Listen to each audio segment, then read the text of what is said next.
स्वागत है आप सभी का नई कहानी में। हमारी आज की कहानी है सास का गजब कारनामा। माँ, मेरे ऑफिस के कुछ दोस्त रात को डिनर पर आएंगे, उनके लिए खाना तैयार रखना। मनोज ने अपनी माँ शारदा देवी से कहा, कितने लोगों का खाना बनाना है बेटा?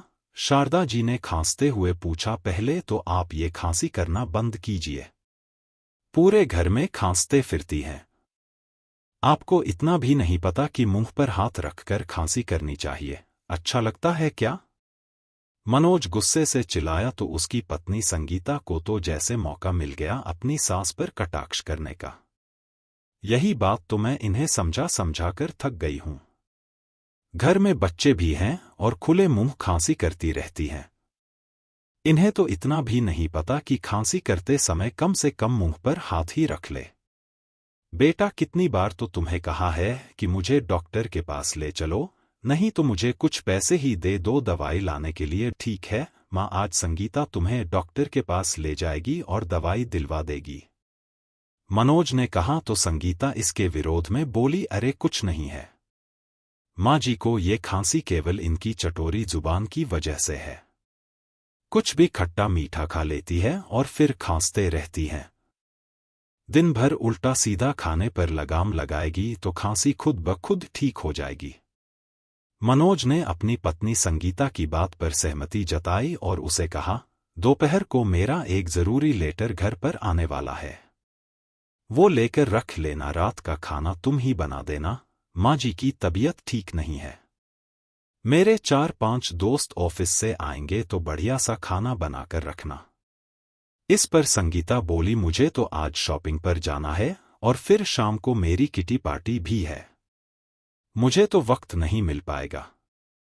अरे एक दिन के लिए अपनी किटी पार्टी कैंसल कर दो और रात को अच्छा सा खाना बनाकर रखना, मैं चलता हूं। ऐसा कहकर मनोज तो ऑफिस के लिए निकल गया, लेकिन संगीता की तैयारियां छिड़ गई। पति के ऑफिस जाने के बाद वह अपनी सास पर बरस पड़ी, कोई काम ना करना पड़े इसलिए आप खांसी का बहाना बनाकर बैठ जाती है। मैं सब जानती हूं, आपको और कुछ काम तो है नहीं तो ये काम ही कर लेती। वैसे भी दिन भर बिस्तर पर ही तो पड़ी रहती है, मुफ्त की रोटियां तोड़ती रहती है। अपने लिए ऐसी अपमानजनक बातें सुनकर शारदा जी की आंखों में आंसू आ गए। उनकी खांसी लगातार चल रही थी। ऐसी हालत में उन्होंने कुछ बोलना जरूरी नहीं समझा। वे अपने कमरे में चली गई। जलते भुनते हुए संगीता ने जैसे तैसे डिनर तो बना दिया, लेकिन जब मेहमान खाना खाकर गए तो जूठे बर्तनों का ढेर जसका तस पड़ा रहा। अगले दिन सुबह जब शारदा जी मंदिर से पूजा करके घर वापस लौटी तो देखा बेटा बहू कहीं जाने के लिए तैयार खड़े थे। अपनी सास को देखते ही संगीता बोली, थोड़े से बर्तन रखे हुए हैं, मांज कर रख देना और रात का खाना बनाकर रख देना, हम लोग देर से आएंगे। मनोज ने भी अपनी पत्नी की हाँ में हाँ मिलाई। आज रविवार था और दोनों अपने बच्चों को लेकर सुबह का नाश्ता करके बाहर जा रहे थे। कहाँ जा रहे थे ये शारदा जी को भी नहीं पता था, ना तो वो पूछने की हिम्मत कर सकती थी और ना ही बेटे बहू कभी बताते थे। शारदा जी ने रसोई में जाकर देखा तो झूठे बर्तनों का बड़ा सा ढेर उन्हें चिढ़ा रहा था। कुछ दिन बीते, शारदा जी की तबीयत अब ज्यादा खराब रहने लगी थी। माँ की बिगड़ती हालत को देखते हुए एक दिन मनोज उन्हें डॉक्टर के पास ले गया। चेकअप कराने के बाद पता चला कि लगातार खांसी रहने की वजह से उन्हें टीबी की बीमारी हो गई है और इसका इलाज लंबा चलेगा। शारदा जी का इलाज शुरू किया गया। कुछ दिनों तक तो उन्हें लगातार दवाई दी गई, लेकिन फिर ज्यादा खर्च के डर से मनोज दवा लाने में भी आनाकानी करने लगा। अब उनकी हालत फिर से बिगड़ने लगी थी। अभी 5 साल पहले ही शारदा जी बड़ी खुशी से संगीता को अपने घर की बहू बनाकर लाई थी और संगीता ने तो आते ही घर का नक्शा बदल दिया। आते ही वह अपनी मनमानी करने लगी और मनोज को भी अपने चक्कर में ले लिया। मनोज पहले से ही अपनी माँ की कद्र नहीं करता था और रही सही कसर संगीता ने पूरी कर दी। संगीता पूरे घर को अपने अनुसार ही चलाती थी। उसकी मर्जी के बिना घर का एक पत्ता भी नहीं खुल सकता था। वहीं शारदा जी की स्थिति घर में रखा पुराने सामान जैसी हो गई थी।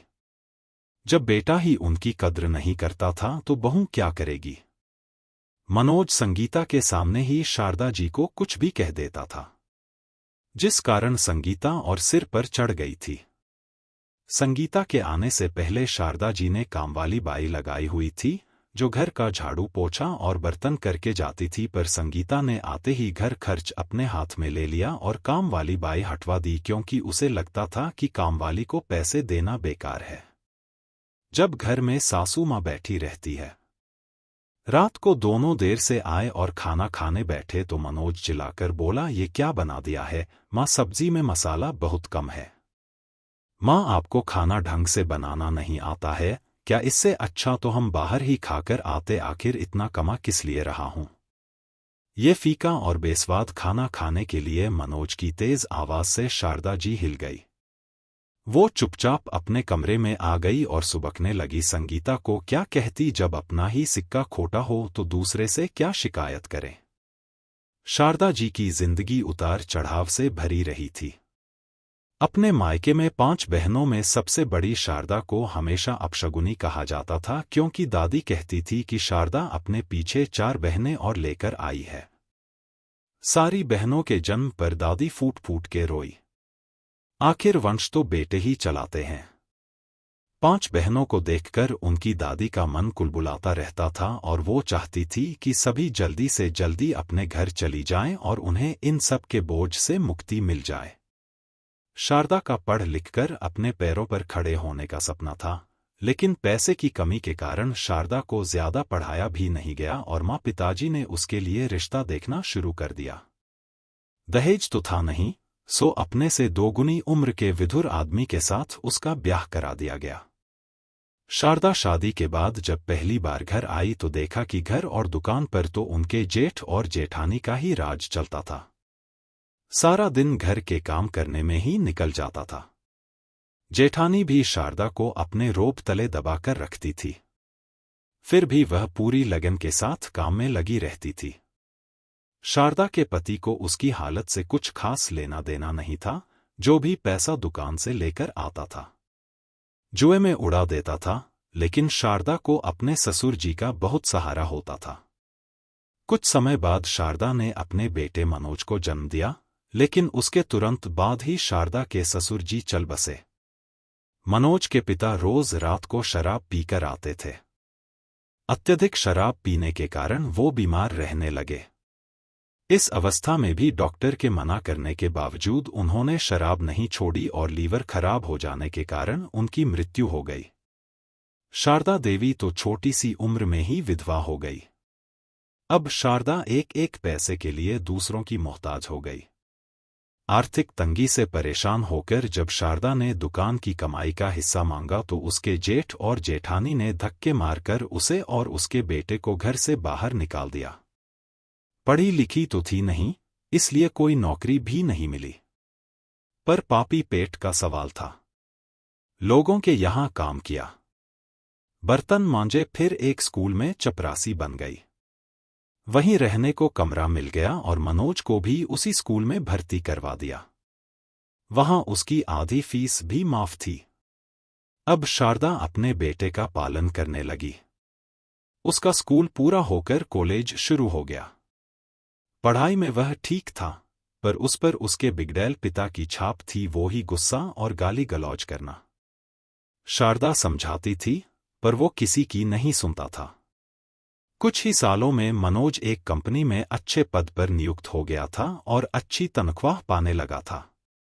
उसने अपनी पसंद की लड़की संगीता से शादी कर ली और 2 कमरों का घर ले लिया।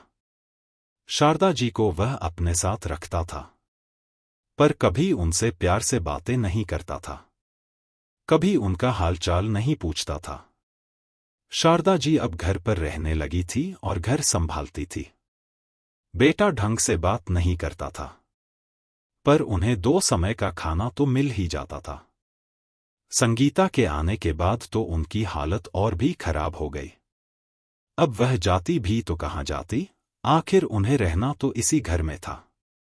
उनके मायके में भी अब कोई नहीं रहा। सभी छोटी बहनों की शादियां हो गई थी। वो अपने घर परिवार में सुखी थी और माता पिता इस संसार को छोड़कर जा चुके थे।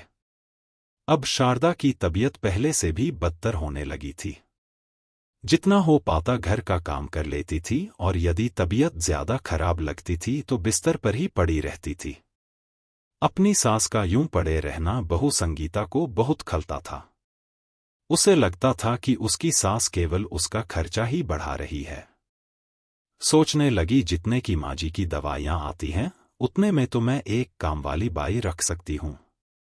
एक दिन खाना खाने के बाद जब बेटा बहू कमरे में गए तो संगीता ने अपने पति से कहा, मेरी बहन का दाखिला इसी शहर में हो गया है तो अब वो हमारे साथ हमारे घर में ही रहेगी।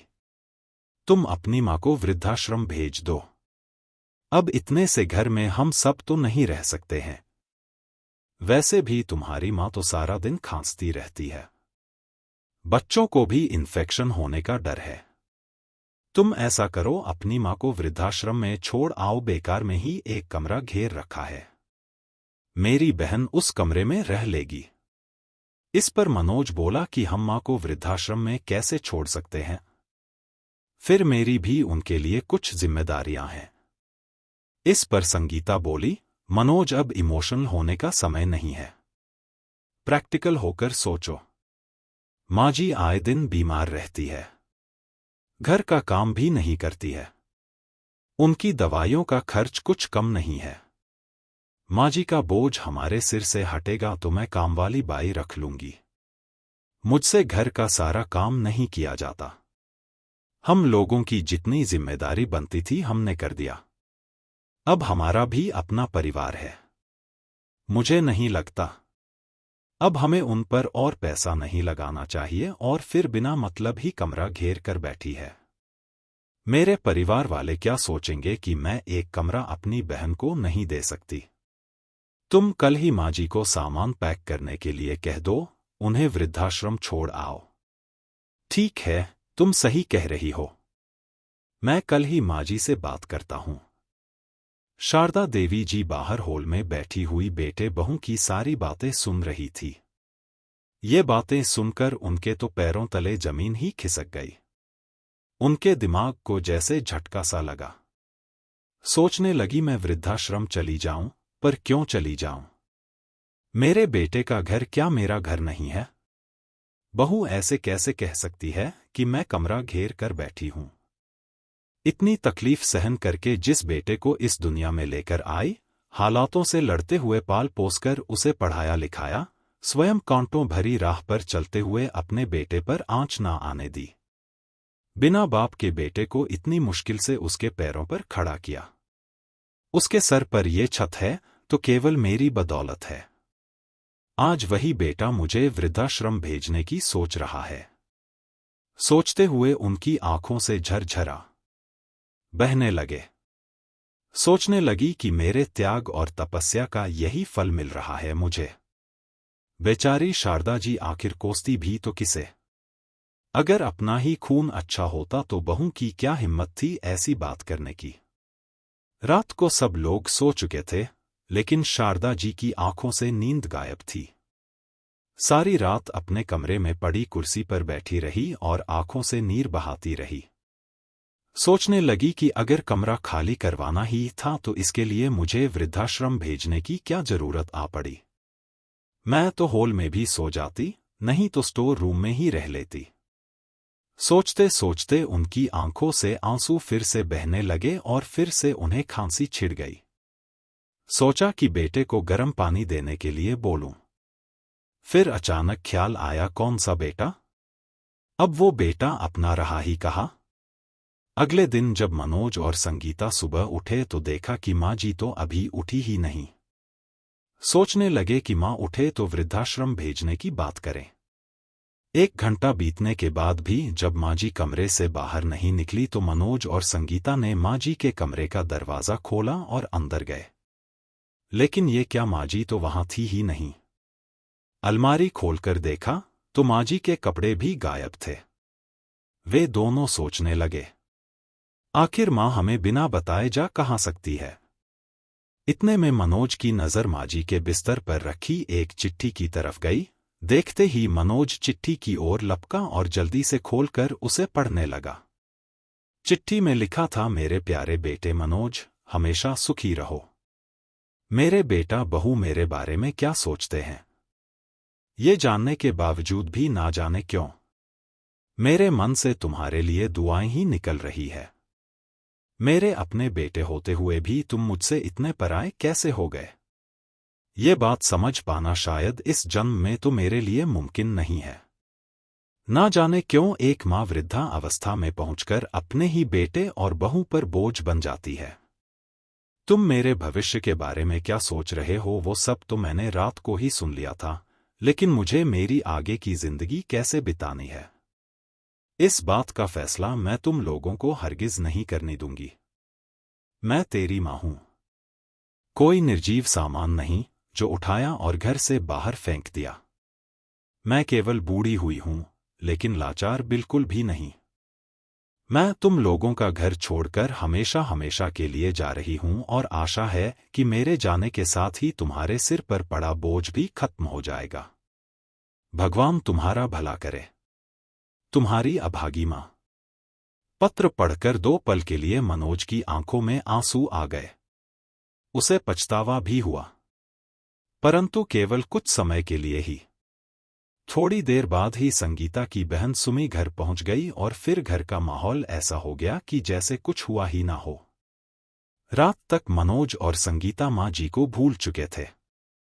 खाना बाहर से मंगवाया गया था और वे लोग खाने का आनंद लेते हुए हंसी ठिठोली करने में मशगूल हो गए।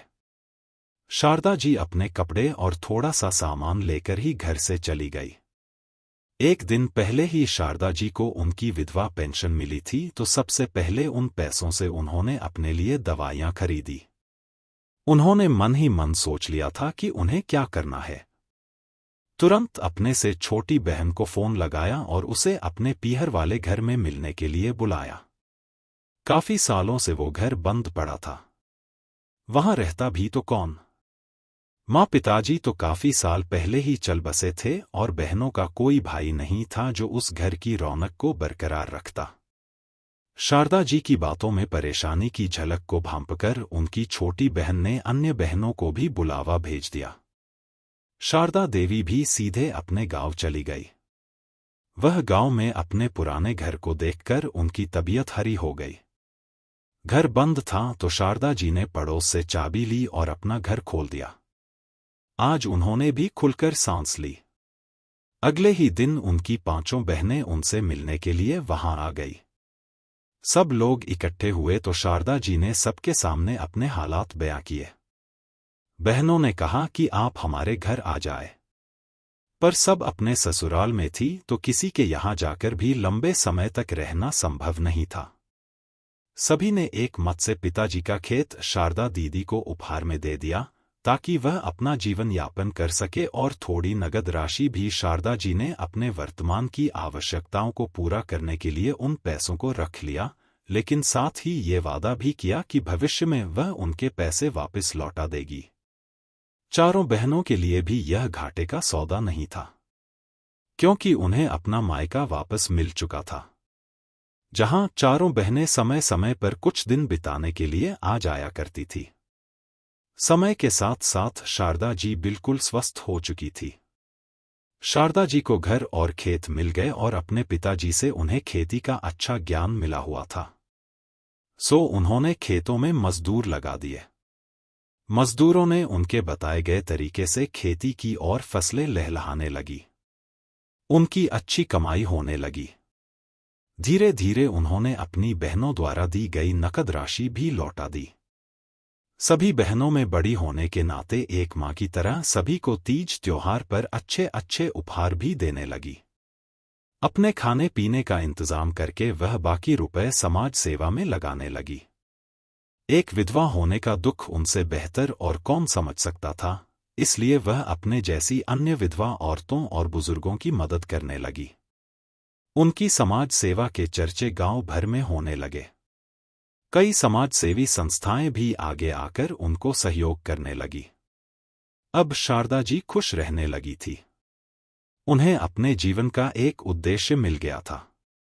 अक्सर अपने बेटे को याद करके उनकी आंखें नम हो जाया करती थी, लेकिन उन्होंने स्वयं को कभी कमजोर नहीं पड़ने दिया।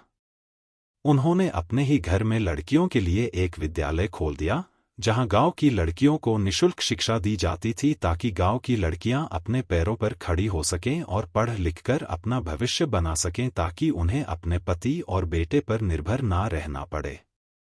वे नहीं चाहती थी कि जैसा उनके साथ हुआ, ऐसा उनके गांव की अन्य लड़कियों के साथ भी हो। समय के साथ साथ उन्होंने खुद को भी अपडेट किया। कंप्यूटर शिक्षा अर्जित करने की बरसों पुरानी इच्छा जो उनके मन में दबी रह गई थी, उन्होंने उस इच्छा को भी पूरा कर लिया।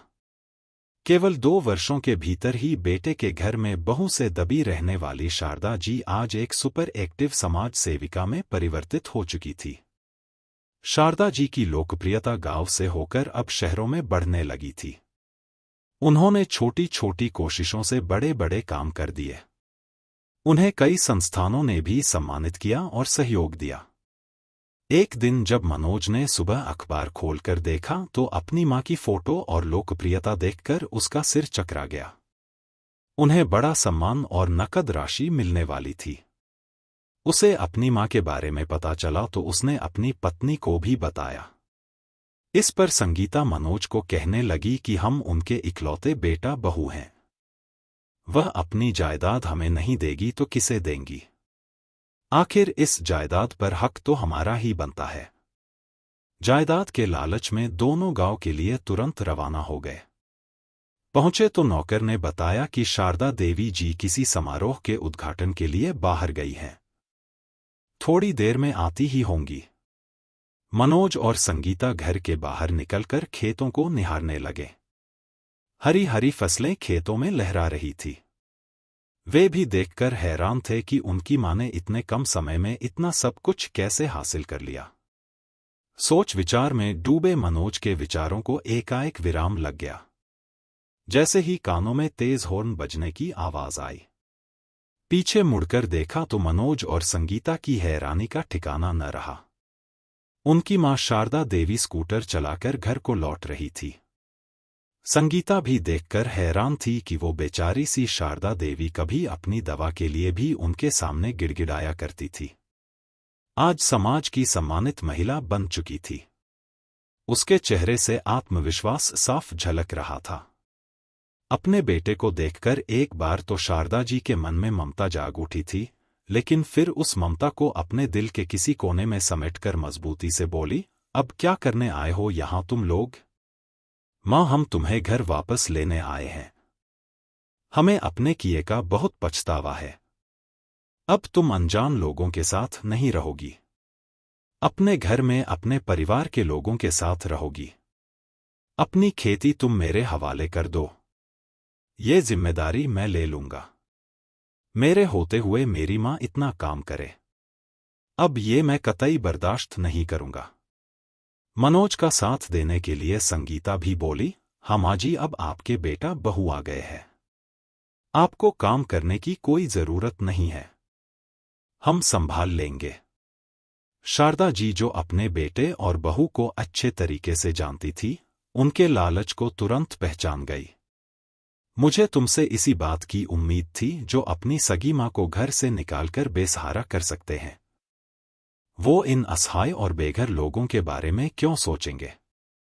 तुम लोगों को क्या लगता है मैं तुम्हारे बहकावे में आ जाऊंगी? बेटा, तुम लोगों से ही मैंने सीखा है कि दुनिया में सगे भी अपने नहीं होते। जिन लोगों को तुम पराया कह रहे हो, वे लोग ही हकीकत में मेरे अपने हैं। और हां, अब मैं एक आत्मनिर्भर महिला हूं। अपने बेटे और बहू पर बोझ नहीं हूं। अपनी इस जिंदगी में मैं बेहद खुश हूं। सच कहूं तो मुझे जिंदगी का मतलब ही उस घर से निकलने के बाद समझ आया। अब तो मुझे ये सम्मान भरी जिंदगी रास आ गई है। अब मैं तुम लोगों के साथ हरगिज रहना नहीं चाहती। अब ये सब लोग ही मेरा परिवार है। मेरे जीते जी तो क्या, मेरे मरने के बाद भी इस संपत्ति में से तुम्हें 1 रुपया भी नहीं मिलेगा। अरे राजू, मेहमान आए हैं। इनके लिए कुछ चाय नाश्ते का इंतजाम करो। मुझे एक ब्यूटी पार्लर के उद्घाटन के लिए जाना है। 2 घंटे तक आऊंगी। मेहमानों की खातिरदारी अच्छे से करना। कहते हुए शारदा जी अपनी स्कूटर लेकर निकल पड़ी। वे दोनों हैरानी से स्कूटर पर जाती हुई अपनी मां को देखते ही रह गए। दोस्तों, आपको ये कहानी कैसी लगी, लाइक और कमेंट करके ज़रूर बताएं। और चैनल को सब्सक्राइब करना ना भूलें। मिलते हैं एक नई कहानी के साथ। बहुत बहुत धन्यवाद।